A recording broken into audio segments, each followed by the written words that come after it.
Hello, everyone. My name is Olivia, and here I have Jesse James Dupree. How is it going? Thanks for joining me today. And you were saying you're in North Carolina right now. Yeah, I'm in Charlotte, North Carolina. We came up. We're doing some Jackyl shows, and when in North Carolina, you find you some barbecue. So that's top of the list today.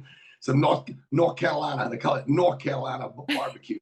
And but we're playing up here. Jackyl's on the road, and we've had a great beginning of the year so far. We were just down in Florida, and we're heading, the Carolinas. We got a lot of cool stuff heading out to the Midwest here in a couple of weeks, and then I'm also doing some solo shows this year. I've got a brand new album that's out called Breathing Fire. And I'm very humbled by the response for it. And we got the first single off the record that I had written with Brian Johnson from AC/DC. It's now about to break inside the top 40 at active rock charts. And that's a big deal for me. I'm excited about it. And to work with Brian, I mean, nobody in AC/DC ever works outside their band. So to be able to have a collaboration with Brian, it's an honor. I grew up such a fan of AC/DC, and the album came about so honestly. You'll like this story though. I felt guilty because it had been a while since I'd listened to a full album.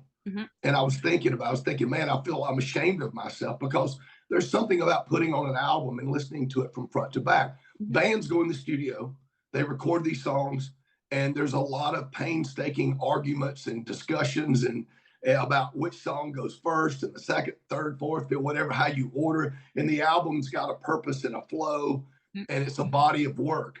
And so many people in this day and time, we're moving so fast, we're just singles, and it's a shame because I went back and listened to AC/DC's High Voltage album. I actually listened to it twice, and I enjoyed it. Then I listened to Highway to Hell, and then I listened to Back in Black. Then I went to dinner and didn't think anything else about it.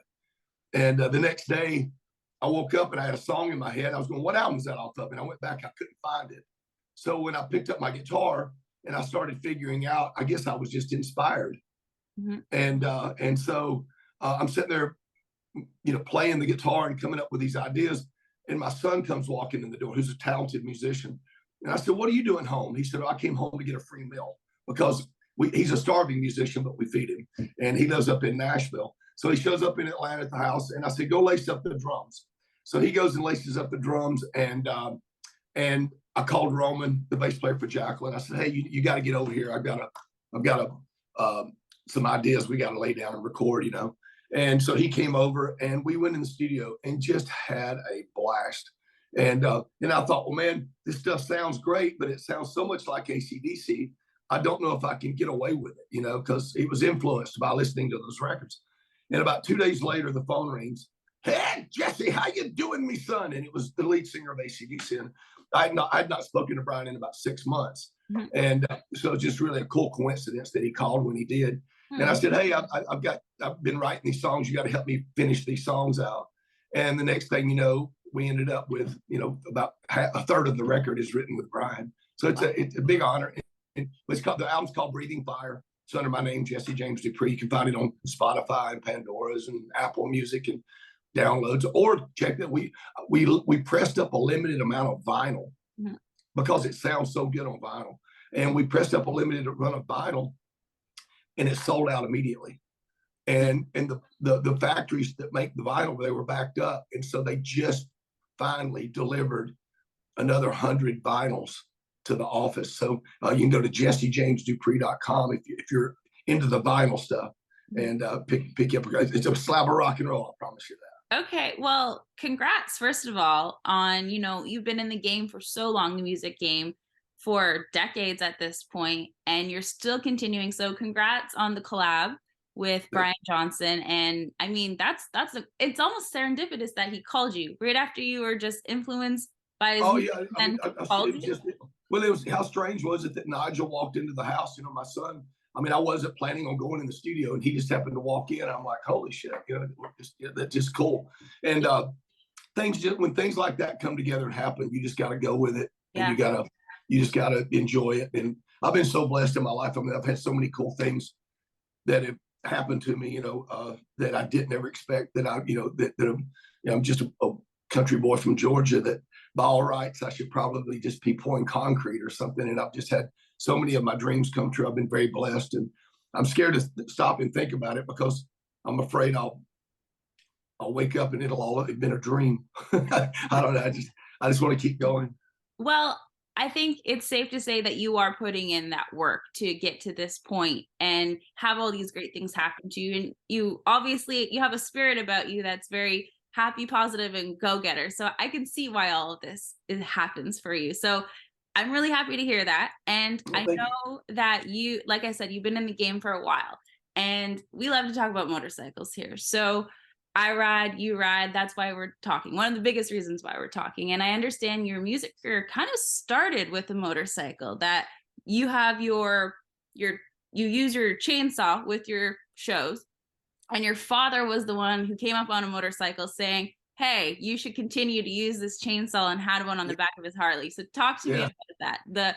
The coincidence of your love for motorcycles and music coming together.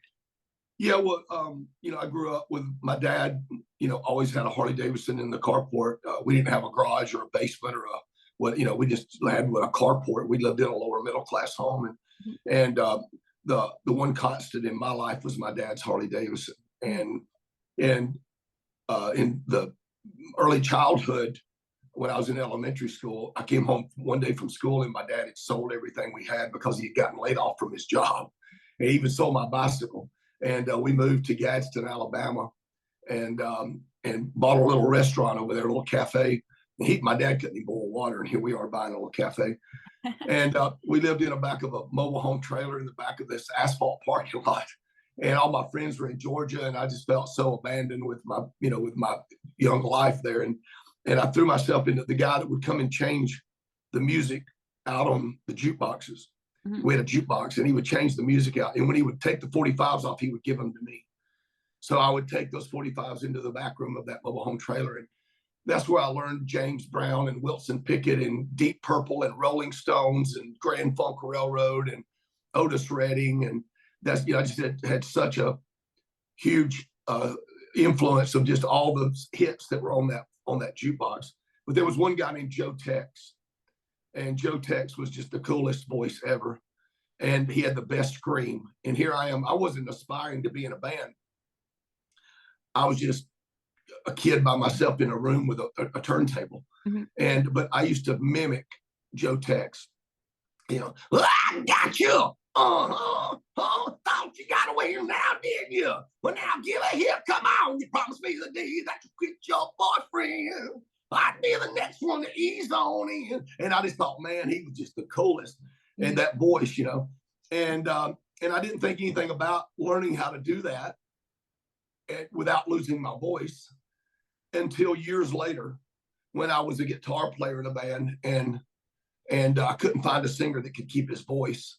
And if they could keep their voice, they would say stupid stuff in between songs. so I thought, well, I better just do it myself. And that was it. But the one constant in my life was that music. And then my dad still had his Harley Davidson. And when we bought that, and he would take us on rides on his Harley Davidson. And we'd drive up in the mountains of North Alabama to Knockalula Falls and stuff like that. And I used to look under his arm. I'd look under his arm as, he's holding the throttle. And I'd look up because I'd sit up in front of it. And my brother would be behind him, and my brother would be sandwiched between my mom and him, and I would sit up on the gas tank. Oh, nice. Yeah, of like a 67 panhead or some 65 panhead or what, and I would look under his arm, and we'd go around the curves in that mountain, and the sparks would come off the tailpipes, and he had those Cadillac fin tailpipes, and I just grew up idolizing my dad and idolizing him, that Harley Davidson. So when my music paid off and I got my first real money from having hit records, I went and bought my own Harley Davidson, and that was kind of a rite of passage. I felt like, that day I felt like I became my own man. And Olivia, that's not. It could sound hokey, but I can't tell you how sincere I am. I seriously, it was a rite of riding a motorcycle. And it's the one thing that if I think I work really close with the Harley Davidson Motor Company. I consult and work with them. Matter of fact, we're giving away a beautiful Street Glide Limited now. I have a series of campaigns I do throughout each year called the Rolling USA series. Okay. And Harley Davidson gives us a beautiful motorcycle to give away at the end of every 6-week campaign. Right now, we're doing Rolling Daytona under the Rolling USA series. I'm playing in Daytona, and during my concert, I'll roll the motorcycle out on the stage. 10 qualifiers from around the country that we randomly select. They'll come out on stage during the show. They'll each pick a key out of the bucket, and whichever one of them's key unlocks the forks and cranks it, wins it. Wow. And this will be like my 18th Harley Davidson motorcycle to give away. So to go from that kid that was in Alabama and idolizing my dad and his Harley Davidson, to working with the Harley Davidson Motor Company and giving these motorcycles away to people that are busting their knuckles 40, 50 hours a week or more. And it's such a big deal to give these motorcycles away. And it's really a shame that the motor company has not been able to celebrate that bigger and better, because more people should know that Harley does that. It gives away these bikes. And but you can go into any of the participating Harley Davidson dealerships. You can go to rollingusa.com, rollingusa.com, and you can find your participating Harley Davidson. There's like 175 plus dealerships all across the country that are participating in Rolling Daytona, and you can win a 3-night stay in Daytona Beach, Florida, airfare for 2, or gas money to get to however it works out. The rules are on the website, but you can win this trip to Daytona Beach, Florida, and if you win the trip, you're one of 10 qualifiers to win the bike.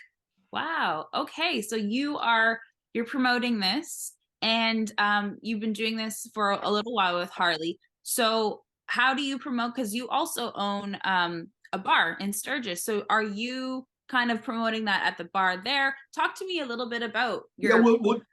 We'll do Rolling Sturgis as well. We do Rolling Daytona, then Rolling Laconia, then Rolling Homecoming for the Harley Davidson anniversary show in July. Okay. And then that goes straight into Rolling Sturgis.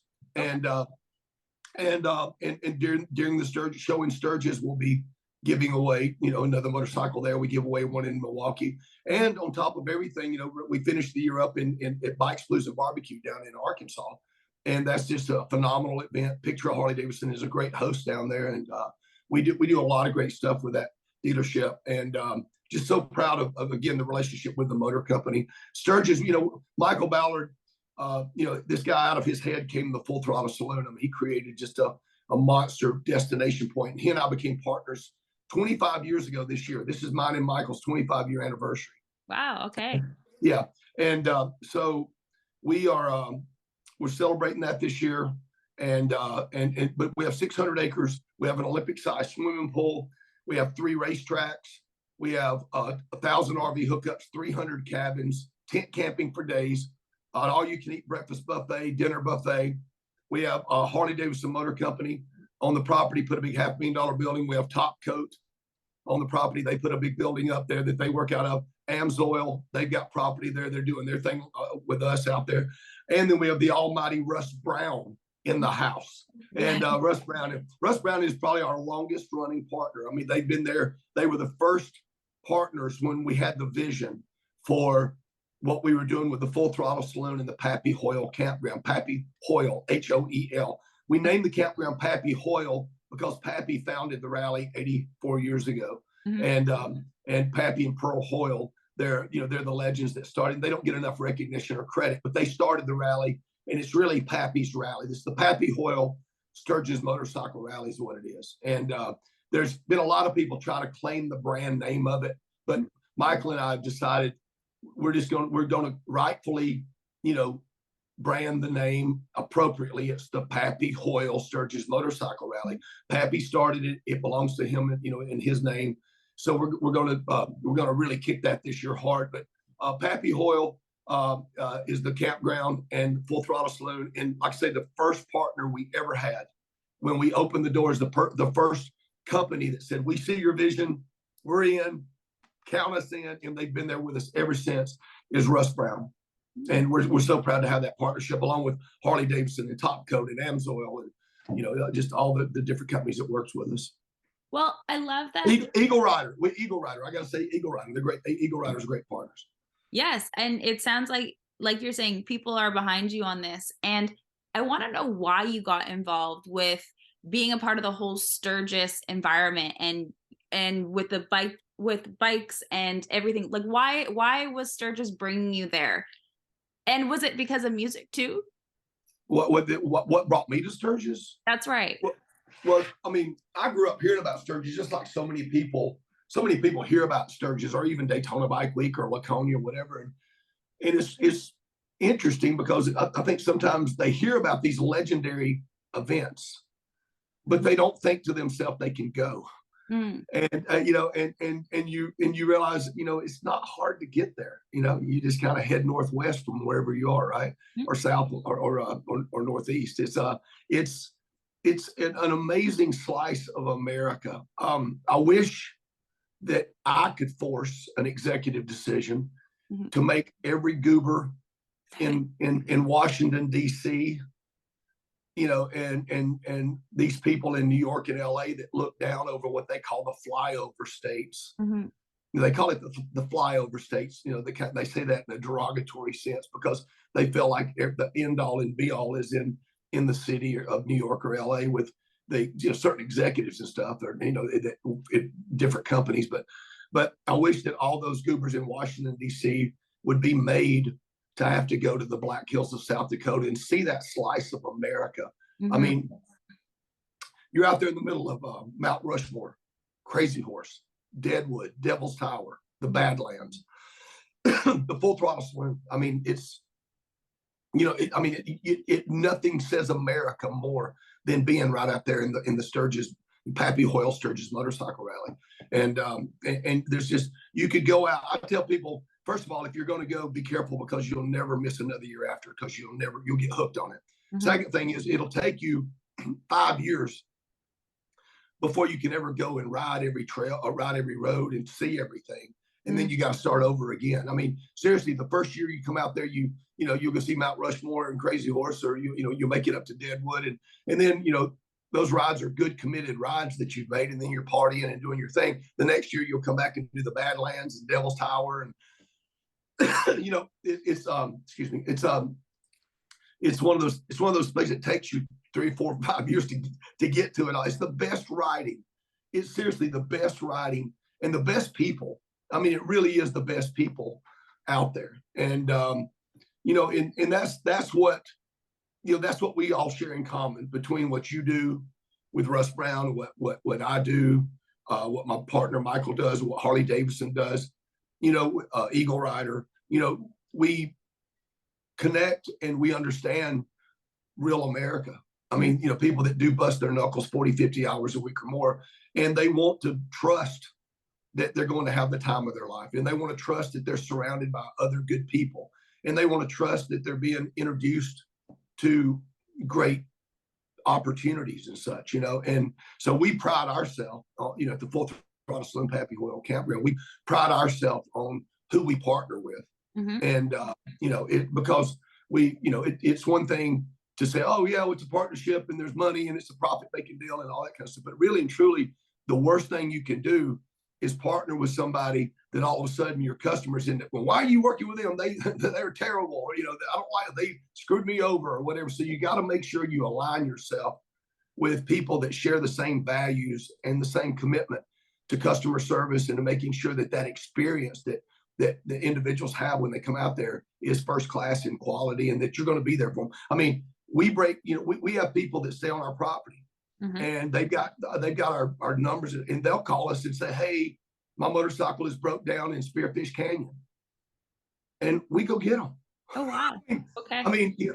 It's, we're there. I mean, we do everything we can. Now, can you make everybody happy all the time? All you can do is try. I mean, we were last year, we had 3.5 days of rain, and other facilities shut their gates, turned people away, even people that had already paid to be on their property to stay there. We did not do that. We found a place for everybody. We made an emergency plan. In the back of our property are really big sites where all the big RVs, the big multi-million-dollar Prevost buses go in and stuff. And then as you get toward the front, some of the smaller spaces and such. But it was raining so hard, the entire Black Hills was underwater. It turned into like a Vietnam rice paddy. And so we made an emergency plan, and we took all the big rigs, the biggest ones, and we parked them out in our parking lot so they didn't get stuck. And then the next biggest, we took and we parked them in the smaller sites up toward the front. We parked them catty corner, in the spaces, and we got them to water and power. So they had the water and power, and so they were happy. And then the smaller rigs that normally go up toward the front, we could get them to the back because the trailers pull by a 4x4 and that kind of thing. And so I was really proud of that emergency plan we made. And everybody was I still get hugs to this day. I was just at Fox River Harley Davidson in Chicago about 2 weeks ago, and I was doing an autograph signing, and I had a couple come up to me and they said, we were in Sturgis last year, and she hugged my neck, and the wife hugged my neck and said, you guys were so amazing. You took care of us. We didn't want for nothing, and the rain was so terrible, and you made it happen. And as soon as the rain stopped, we brought in 27 dump trucks full of rotomill, and we rebuilt all the roads because the roads had washed. Yeah. And I had one of the other compliments that we got that I'm very proud of is the guy come up to me and he said, yeah, the first nice day we were going to go riding. He said, but we were eating breakfast and we started watching you direct those dump trucks as they were coming in and rebuilding the roads. He said, we sat there and drank and watched you build those roads. He said, it looked like something out of a Bruce Willis movie. So I thought that was really great. And, but we pride ourselves on the family that we've created out there, that with not only our customers, but our teammates that work with us. It takes 300 teammates to come together and lift us up and get that through the rally, and the teammates include Russ Brown and Harley and Eagle Rider. I mean, everybody jumps in. I mean, nobody's just thinking about themselves. I mean, Russ Brown will come out, they'll be putting up banners and stuff, and they'll say, hey, while we're up here, do you have some banners we can help you put up? Or, I mean, everybody just works together, or we'll say, hey, there's an empty space over here. We didn't think about you guys. You want to put, it's just like everybody looks out for each other. And we try to play that forward. And that's the spirit of riding motorcycles. It's the spirit of Harley Davidson. It's the spirit of again, Russ Brown and Eagle Rider and Top Coat and Amazon. I mean, everybody just has that we're all in this together attitude. Yeah, and I really like that because I think that's the whole spirit of Sturgis as well. I've been to Sturgis just this past summer, and you can just tell everyone's there for a good time. You want to help each other out. Everyone is, has the same interest of motorcycles bringing us all together. And it's similar to music. When people come see your shows, you're bringing all the same types of people together that just appreciate your music. So I'm happy to hear that you're really putting forth that extra effort to help people out at your bar, your campgrounds and everything. So that's awesome. So in saying that and talking about motorcycles and riding Sturgis and the most beautiful place on earth, because I do agree it is one of my favorite rides to this day, riding around Sturgis. Have you ever been into a motorcycle accident? And if so, what did you learn from it? Well, I got to ask you first, did you ride down Needles Highway? Honestly, I'm not great with names, but I did I did Mount Rushmore. I went to a state park, rode through there. I took about 2 days and we were just riding around. Well, you haven't ridden out the Black Hills until you go to, if you had went down Needles Highway, you'd say, absolutely, I've been there, because it is the most beautiful postcard of a ride. When you go back again, Needles Highway is a day you have to spend riding, and it's just so amazing. You ride through, they have these tunnels through the mountains you ride through, and just, it's just such, you'll experience every scenery you've ever thought. But anyway, so check out Needles Highway when you're out there. Yeah. Yes, I have been in an accident. I was shooting a pilot for a TV show, and we, because we have the Full Throttle Saloon TV show that we did for 7 years, and we're looking at maybe putting that show back on the air. We're talking about it, and because the bar burnt down, so we had to stop shooting it. But now that the bar is rebuilt, we were shooting, and we were out in the middle of cotton fields in Alabama. Okay. And I was waiting on a friend of mine and his wife. She had to use the restroom, so I thought they'd pulled out behind me, and the camera crews had gone ahead, and they were going to meet us at the next stop, and they were going to film us pulling into this next stop. And so I pull out thinking that they're with me, and I'm riding, and I noticed they're not behind me. I didn't know it, but she had to go use the restroom. I'm riding down the road, and I go around this curve. I'm out in the middle of these cotton fields. A guy comes flying around the corner in an SUV, and I see him back there, and he's gaining on me pretty quick.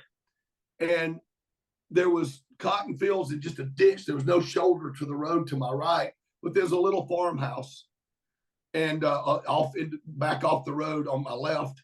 So I thought, I'll just turn into this farmhouse and I'll turn around and go back and see what happened to my friend.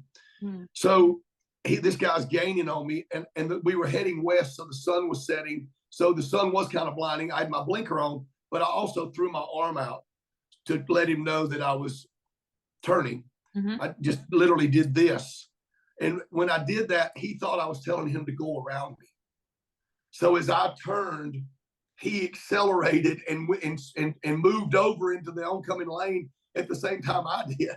So he T-boned me I'm like, what are you doing? But he thought I was telling him to go around me. Instead, if he'd have just stayed straight, I'd have been out of his way because he was flying. So it broke my leg in 12 places, broke my right arm, ripped my side up where I hit the front fender of his car, hood of his car, and it hurt my feelings because I sure did love that motorcycle. It was a 94 Heritage Softail, and I just, again, it just hurt my feelings. But I've got it. Worth Harley Davidson took it in and rebuilt it. I bought it back from the insurance company because it was the first bike I'd ever bought. It rides crooked, but I still got it. Okay, so you can always remember that, or remember, I guess, what did you learn then? What do you think you learned from that? Just not use hand signals, make more of an effort to signify that you're turning? That was one of those things. It was just such a casual day, and there was nobody else in sight, and it was just the cotton fields, and I just never I just casually, I wasn't doing maybe 30 miles an hour at the most. So I just thought I'll just duck right into this driveway. It wasn't like I had to even slow down. I didn't have to slow down.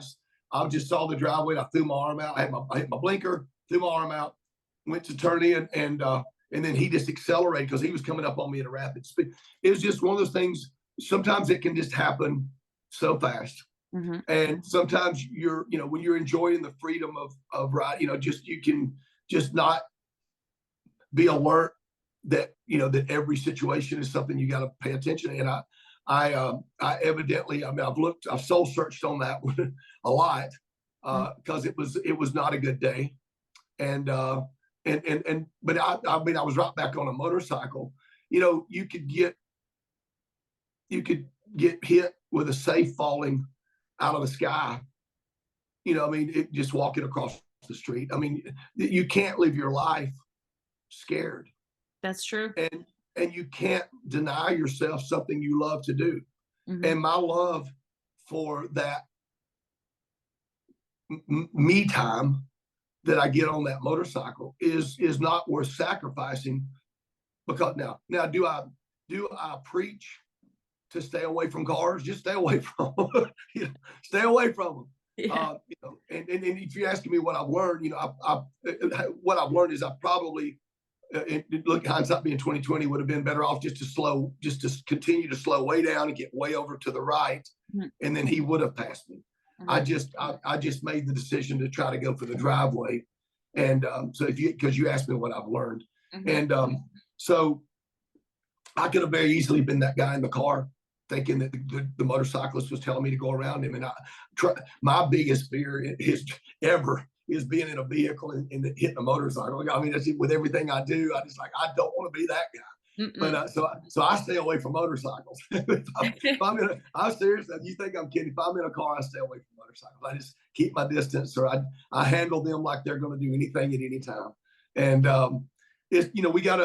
we got a fast-paced society out there, and everybody just has to be alert. And I encourage people in cars to respect motorcycles and respect there's something about somebody that enjoys the sport of riding a motorcycle that you have to admire. You know, pause for a minute if you're in that car and just say, "Wow, that's really cool that they're enjoying riding." And think about riding yourself, because I mean everybody should, you know, unless you're just absolutely averse to it, go. The Harley Davidson has some amazing riding academies, and you can go to the dealership and learn how to ride, even if you never follow through with riding out on the street.